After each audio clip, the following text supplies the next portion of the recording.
त्यांना माझ्यापेक्षा तरी लहान असले त्याची भावना त्याची जी होती मला आणण्यामध्ये तो मोठेपणा आहे. तौफिक भाई माझ्यावरच होते.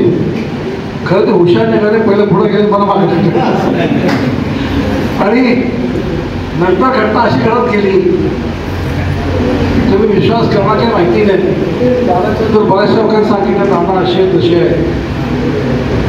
जेव्हा माझा सामना दादाच्या बरोबर झाला, पहिला सामना जेव्हा झाला, कालचा सामना, त्या माणसाने काय विचार असं तुम्हाला माहिती मला काय विचार असं प्रश्न तुम्हाला साहेब त्यांनी मला एकच विचारला, तुम्ही मुख्यमंत्री होता, Vijaysinh Mohite Patil deputy chief minister होते, शहराची पाण्याची स्थिती एवढी वाईट आहे.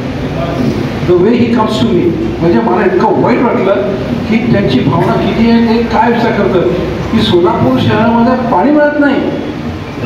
मला म्हणजे सुधीरजी हे नाही चालणार, ते मला लावायला कसं म्हणत होतं 10 मिनिटं तरी मला हे असं नाही चालू. दादाची जी आत्मीयता सोलापूर शहराबद्दल आहे, बोळकर साहेब आपण काँग्रेसमध्ये बरेच वर्ष राहिलो, मी बरेच वर्ष काम केलं, पण त्यांच्या आत्मीयतेमध्ये पाणी दिसल्यानंतर मला मन भरून आलं. आणि ते म्हणाले की सुधीरजी महापालिका काय करायचं ते माझ्या डोक्यात नाही आहे, मात्र सोलापूर शहरामध्ये पाण्याची पिण्याची व्यवस्था ही पक्की असली पाहिजे, माझ्या गावासाठी असली पाहिजे, ही भावना त्या माणसाची होती. मला हैराण झालं ते ऐकून. मी म्हटलं मी पक्षप्रवेशाला आलो की बाकी काय ऐकायला आलो. हे ऐकल्यानंतर माझ्या मनात त्याच्यात एक वेगळी भावना झाली. मी म्हणत असं इथं निस्वार्थी भावनेप्रमाणे मी अर्ज करू शकले, मला काही काम नाही. मला उमेश पाटील आपले ते अध्यक्ष जिल्हा सेक्रेटरी आणि सुहासनी मला ताबूत धरून गेलं. एक उजवा होता, एक डावा होता, कुठे करून गेलो. आणि संतोष सांगतो तुम्हाला, पहिला किस्सा असेल दादाच्या जीवनातला, दादाच्या जीवनातला प्रोटोकॉल मी पाळला नाही. Protocol chief minister, deputy chief minister Maharashtra असताना देखील त्यांनी प्रोटोकॉल आमचं जे पाळला नाही. तर 3च माणसाला प्रवेश होता. एक बळीराम काका साठे, नंबर 2 अविनाश जाधव, तिसरा मी होतो. आणि त्या भागात असं ॲक्च्युली पोलिसांना कळवलं पाहिजे चीफ मिनिस्टर येतात वगैरे म्हणून, पण त्यांनी हा पूर्ण प्रोटोकॉल बाजूला ठेवला आणि त्यांनी आमच्याबरोबर जवळ 25 मिनिटं माझी ते डिस्कशन केले. त्या 25 मिनिटांमध्ये जे काही सांगितलं असेल ते मी यांना सांगणार आहे, मी तिची बोलणार आहे, काय काय करायला ठरेल बघू. आता चंद्रकांत आहे काय काय बोलून घेईल काय की 40 वर्ष आपण सुषमा शिंदेच्याकडे राहिलो, ठीक आहे. त्यानंतर मी पवारसाहेबांच्याकडे राहिलो, आता आपण अजितदादांच्याकडे आहोत. आणि जिथं आपण राहू तिथे इमानदारी करू हे मला सांगतो नाही.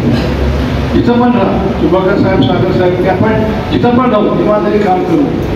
येणारी महानगरपालिका आता टार्गेट आहे, सगळ्यांचं टार्गेट आहे. आणि महापालिकेत सत्ता आणणं फक्त वार्षिकच विनंती आहे सगळ्यांना, नेत्यांना, उपमहापौर साहेबांना वगैरे, की काळजी थोडीशी अशी घ्या.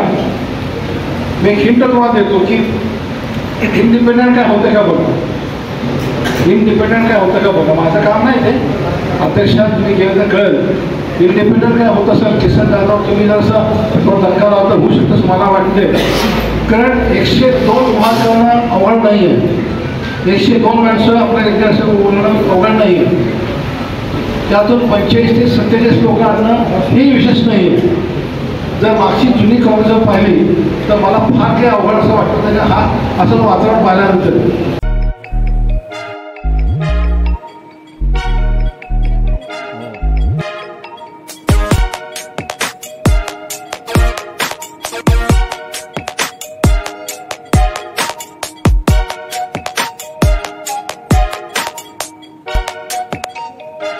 सोलापूर शहरातील सुप्रसिद्ध हॉस्पिटल म्हणजे सेंट्रल मल्टी स्पेशालिटी हॉस्पिटल मागील अनेक वर्षापासून सेवा बजावत आहे. 24 तास इमर्जन्सी सर्व्हिस, मॉडर्न टेक्नॉलॉजी, अनुभवी डॉक्टर्स तसेच अत्याधुनिक तंत्रज्ञान सुविधांनी सुसज्ज स्त्रीरोग प्रसूती विभाग, ऑर्थोपेडिक विभाग, मेडिकल विभाग आणि इतर एकमेव नाव म्हणजे सेंट्रल मल्टी स्पेशालिटी हॉस्पिटल. पत्ता गणेशपेठ शॉपिंग सेंटर, मंगळवार बाजार, सोलापूर.